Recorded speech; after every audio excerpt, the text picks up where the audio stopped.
This is a reading from the End Times as revealed to Maria Valtorta. 29. The two witnesses of Apocalypse 11. And I will give unto my two witnesses, and they shall prophesy 1,260 days, clothed in sackcloth. Apocalypse chapter 11, verse 3. August 21st, 1943. Complete dictation from Quaderni 43, page 150. Jesus says, all the masters in the faith, pontiffs, bishops, inspired souls, doctors of the church, souls permeated by the light and by the voice, all of them are hinted at in my two witnesses. With a voice free from every human streak, they have proclaimed me and the truth of my doctrine, and have set the seal of holiness, sorrow, and also blood in confirmation of their voice. Hated like me, master of masters, saint of saints, they are always more or less tormented by the world and those in power. My witnesses are found to be those who by their very behavior tell the world and the great of this world, what you do is not right.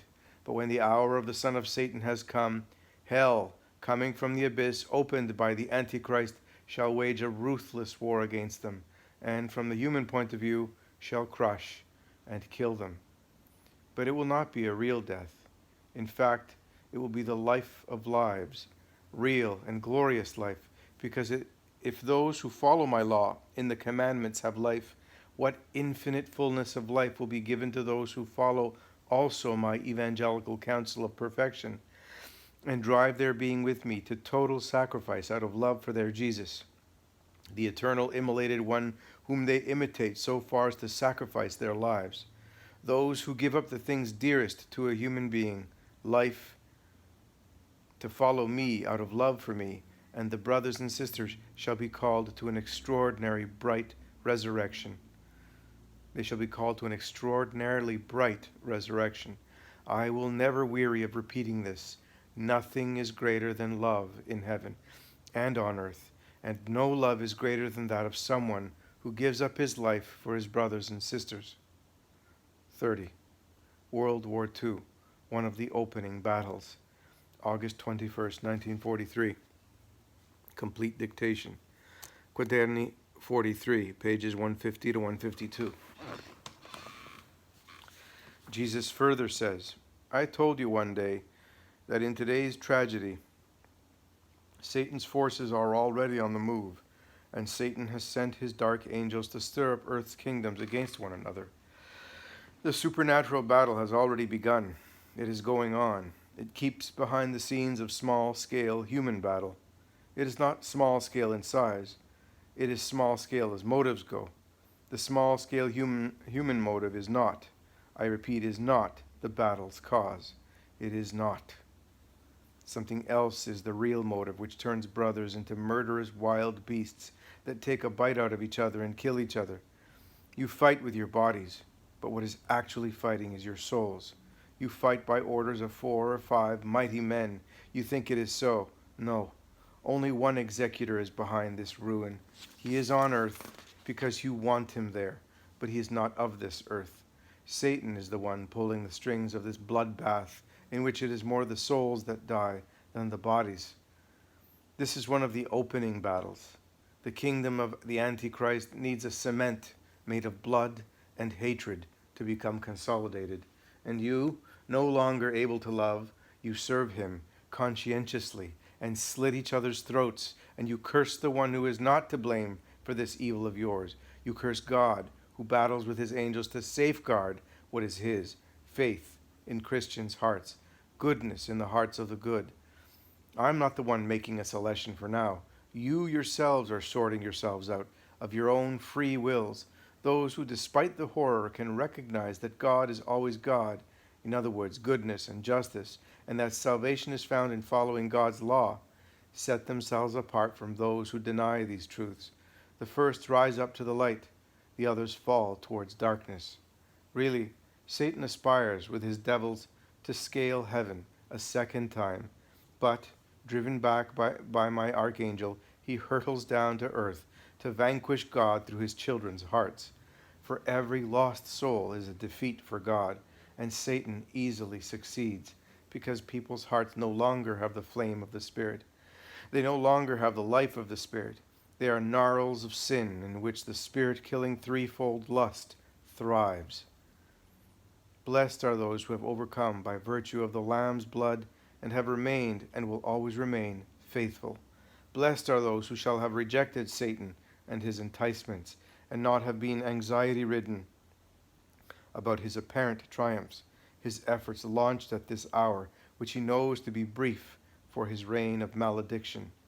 Blessed are those who will remain faithful to Christ and his church, dismembered by anti-Christian persecution. The church, unconquerable martyr, like the great martyr her spouse, the crucified Christ.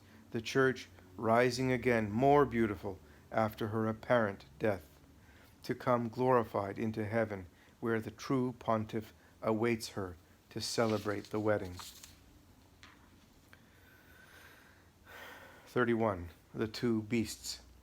Satan has his loyal archdemons, one aping Michael, the other aping Gabriel. August 22nd, 1943. Complete dictation. Quaderni 43, pages 152 to 154. Jesus says, I told you one day that the eternally jealous one tries to mimic God in all of God's manifestations. God has his faithful archangels. Satan has his. Michael, witness of God, has an infernal imitator, and so does Gabriel, power of God. The first beast, coming out of the sea, who with the voice of blasphemy makes the dupes proclaim, Who is like the beast? Corresponds to Michael. Beaten and wounded by Michael in the battle between the hosts of God and of Lucifer at the beginning of time, healed by Satan, the first beast hates Michael to the death and loves Satan, if one can speak of love between demons. Better to say he is absolutely subject to Satan. Staunch minister of his cursed king, he uses his intelligence to harm the human race, creation of God, and to serve his master. Power without end or measure he wields to persuade people to strike out from themselves my sign, which fills with horror the spirits of darkness. Once my sign has been taken away by sin, which takes away grace, the luminous chrism of your being, the beast can approach people to lead them to adore him as if he were a god, and serve him in crime. If people only reflected to what subjection they hand themselves over when they espouse sin, they would not sin. But people do not think. They look at the fleeting moment and its joy, and worse than Esau, they barter their divine generation for a plate of lentils. Nevertheless, Satan does not make use only of this violent seducer of mankind. However little people do reflect, usually there are still too many who, not out of love, but out of fear of punishment, do not want to sin mortally. And so, behold the other satanic minister, the second beast. Beneath lamb's clothing, he has a dragon's spirit. He is the second manifestation of Satan, and he corresponds to Gabriel, because he announces the beast and is its stronger power. He is the one that dismantles without being noticed, and persuades with false sweetness that it is right to follow the footsteps of the beast. It is useless to speak of political power and of the world. If anything, you may attribute the name of human power to the first and human science to the second. While human power by itself produces rebels, when science is merely human, it corrupts without producing rebellion, and drags to perdition a countless number of followers. How many are lost through intellectual pride, which makes them despise the faith, and how many kill their souls with the pride that separates from God. For though I will reap on the last day the harvest of the world, already a reaper is amongst you. It is this spirit of evil who mows you down, and does not turn you into ears of eternal grain, but hay for the dwellings of Satan. Only one science is necessary. I will repeat it 1,000 times, to know God and serve him, to know him in all things, to see him in what happens, and to be able to distinguish him from his adversary, so as not to fall into perdition. Instead, you are concerned about increasing your human knowledge to the detriment of superhuman knowledge. I do not condemn science. In fact, I am pleased that mankind should learnedly probe the knowledge which it has been accumulating, so as to be more and more able to understand me and admire me in my works. I have given you intelligence for this purpose, but you must use it to see God in the laws of the stars, in the formation of flowers, and in the conception of beings, not use it to violate life or deny the Creator. Rationalism, humanism, philosophism, theosophism, naturalism, classicism, Darwinism. You have schools and doctrines of all kinds, and you are concerned with all of them, though the truth is much perverted or eliminated in them. It is only the school of Christianity that you do not want to follow and examine closely. Such resistance is natural. After all, if you examined your religious cultures closely, you would have to either follow the law, and you do not want to, or openly confess that you want to trample upon the law, and again, you do not want to, and so you do not want to become learned in supernatural science. You poor fools, what will you do with your little schools and your little words when you have to take my exam?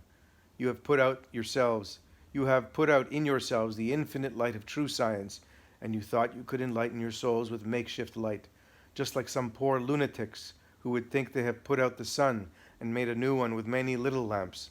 But even if the fog hides the sun is always there in my firmament. Even if with your doctrines you create a fog which veils knowledge and truth, truth and knowledge still exist, because they come from me, who am eternal. Seek true wisdom, and you will understand science as it should be understood.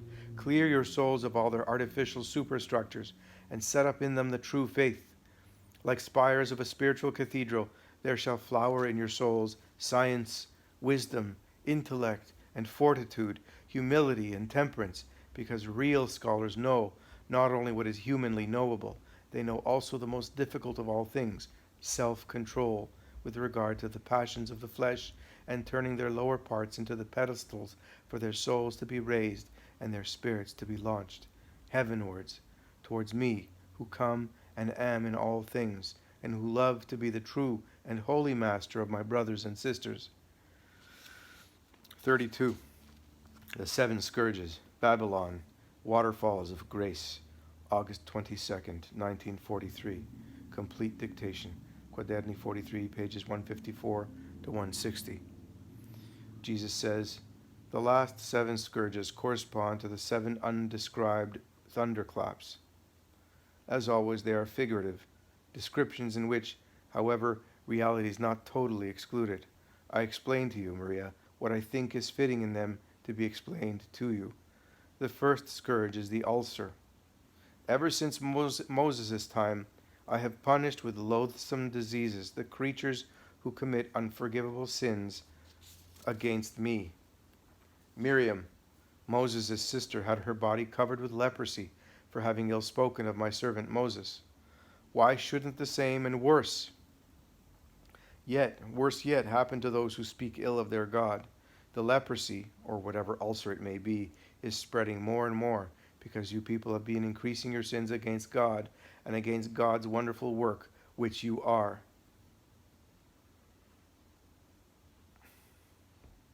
When you wallow in lust, you think you are not sinning against God, but you really are, because each of you defiles his own body in which his spirit dwells to welcome me, the Supreme Spirit. And what stage is human lust coming to, carried out by a cool, conscious will? It is best not to probe into this abyss of disgusting human degradation. I tell you, Maria, certain animals used to be called unclean, but human beings have already outdone them all, and will outdo them more and more. And if a new animal could be made by crossing monkeys with snakes and with swine, it would still be less unclean than certain people, whose appearances are human, but whose inner selves are more indecent and more repulsive than the filthiest animals. As I have told you, Maria, mankind is splitting wider and wider apart. The spiritual part, scanty to the outmost, is ascending. The sensual part, extremely large, is sinking.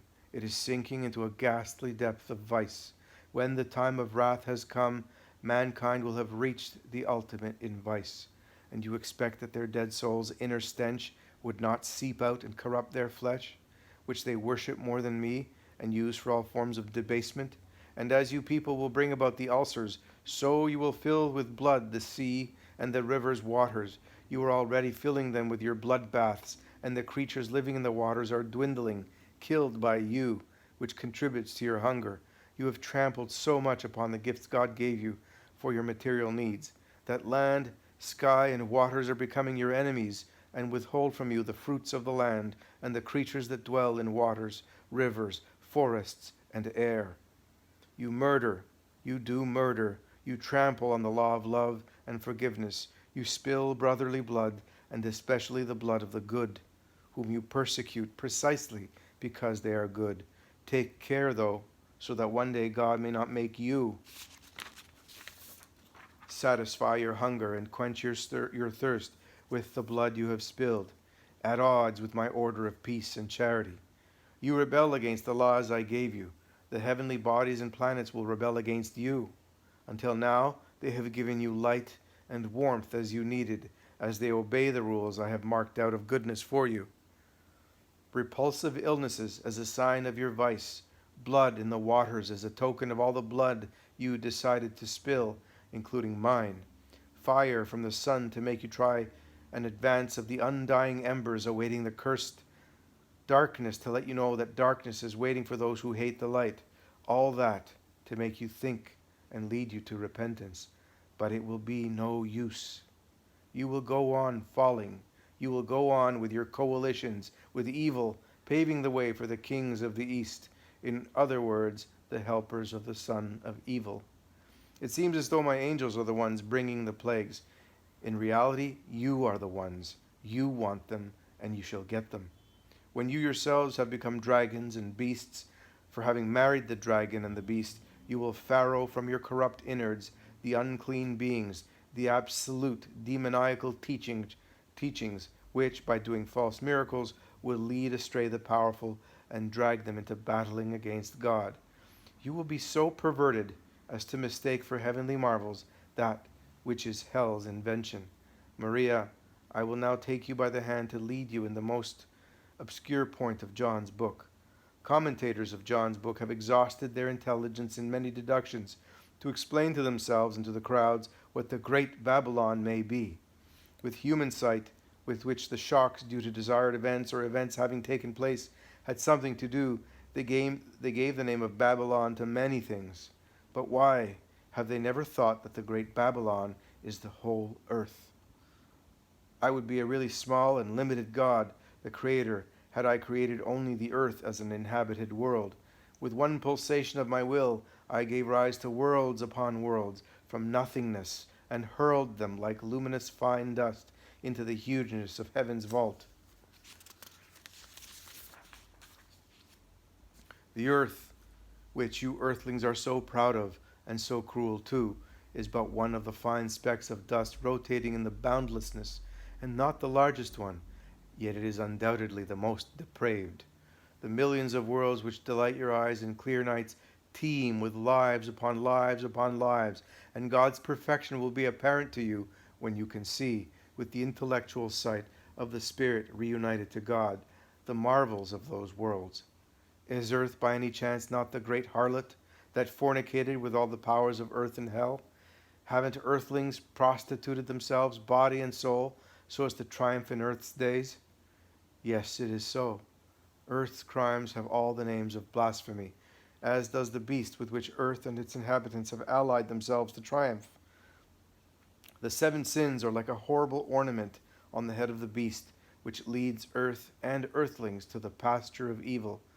And the 10 horns, a metaphorical number, show the infinite foul deeds done to get, whatever the cost, all that the beast's frenzied greed decrees. Is earth by any chance not soaked with the martyr's blood?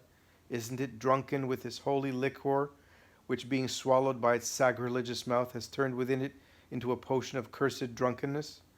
The beast which drives the earth is the combination and synthesis of all the evil done since Adam onwards. In order to triumph in the world and in the flesh, it draws behind itself those who, worshipping it, will become sovereigns of 1 hour and of a doomed reign. You are sovereigns as children of God, with an eternal reign, but you become sovereigns of 1 hour and of a doomed reign when you worship Satan, who can give you nothing but a fleeting triumph, paid for at the cost of an eternity of horror. The beast, John says, was and is not. At the end of the world, it shall be thus. It was because it really existed. It is not because I, Christ, will have defeated it and buried it. And because it will no longer be necessary then for the triumphs of the world. Isn't earth sitting on the waters of its seas, and hasn't it used these to do harm? What has it not used? Peoples, nations, races, borders, the economy, food, expansion, everything has been of use for it to fornicate and carry out boundless slayings and Iscariotical betrayals. Earth's own children, fed by it with sin blood, will carry out God's vengeance on it, destroying themselves, bringing the sum total of crimes against God and against humanity to the complete number which demands my thundering, enough.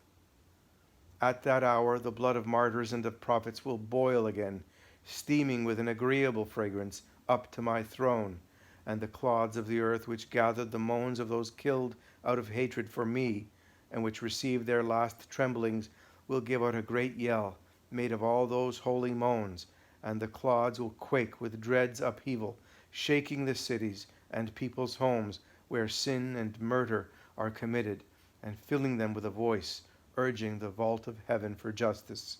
And justice there will be. I will come because I am faithful and truthful. I will come to give peace to the faithful and holy judgment to those who have lived. I will come with my name, whose meaning is known only to me, and whose letters indicate all of the main attributes of God, of whom I am part and whole. Write down Jesu, greatness, eternity, sanctity, unity. Write down Christo, charity, redemption, immensity, sagacity, Trinity, omnipotence of God, summarized in the name of the Word made flesh. And if you think that some attributes are missing, realize that justice is included in sanctity, because who is holy is just. Kingship is included in greatness, creating in omnipotence. In my name the praises of God are therefore proclaimed. Holy name, whose sound crushes demons.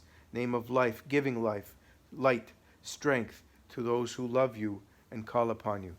Name which is a crown on my head, as conqueror of the beast and its prophet, who will be taken, thrust into, drowned, and buried in the liquid and never-ending fire, whose biting fierceness is unimaginable to human senses. Then it will be the time of my kingdom on earth. There will be, therefore, a respite from demoniacal crimes, to give people time to hear heaven's voices again. Once the forces that unleashes horror has been driven away, once the force that unleashes horror has been driven away, great spiritual streams will come down like waterfalls of grace, like rivers of heavenly waters, to speak words of light. But as people over the centuries did not welcome the isolated voices which spoke about good, beginning with the voice of the Word, likewise people will be deaf, always deaf, except those marked with my sign, my most beloved friends, aiming at following me. The others will be deaf to the voices of many spirits, to the voices which, like the sound of many waters, will sing the new canticle, to guide the nations towards the light, and above all towards me, the eternal Word. When the last attempt has been made, Satan will come for the last time, and will find followers at the four corners of the earth, and they will be more numerous than the sand of the sea. O Christ Jesus, you who died to save mankind, only God's patience could have waited so long, done so much, and obtained so little without taking his gift back from mankind and destroying it long before the set hour. Only my patience, which is love, was able to wait for you all, knowing that like sand filtered through a very fine sieve, a few rare souls would come to glory compared to the mass which does not know, does not want to filter through the sieve of the law, of love, of sacrifice, to come to me.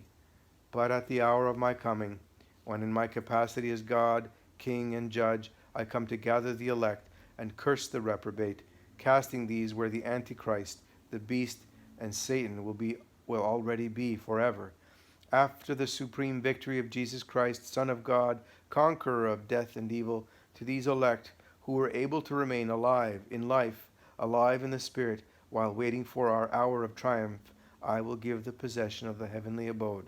I will give myself without pause and without measure. Aim for that hour, Maria.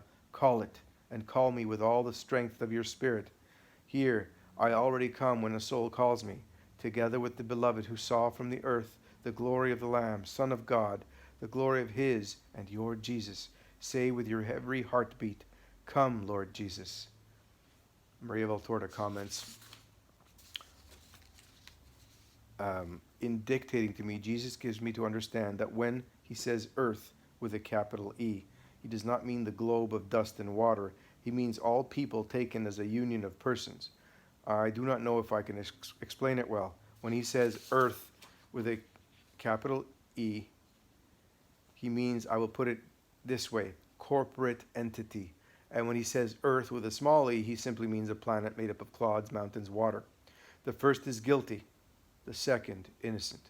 That is why he can say without contradicting himself that the martyr's blood became a poison for the earth that drank it in its earthlings with sacrilegious wrath and spilled it in its government powers with a blasphemous abuse of temporal power, whereas the earth globe, rotating in outer space, respectfully drank the martyr's blood and lovingly welcomed their dying convulsions, and presents both to the everlasting one, asking, maternal and compassionate, that they should not have been spilled or suffered for nothing, and that justice be done to them.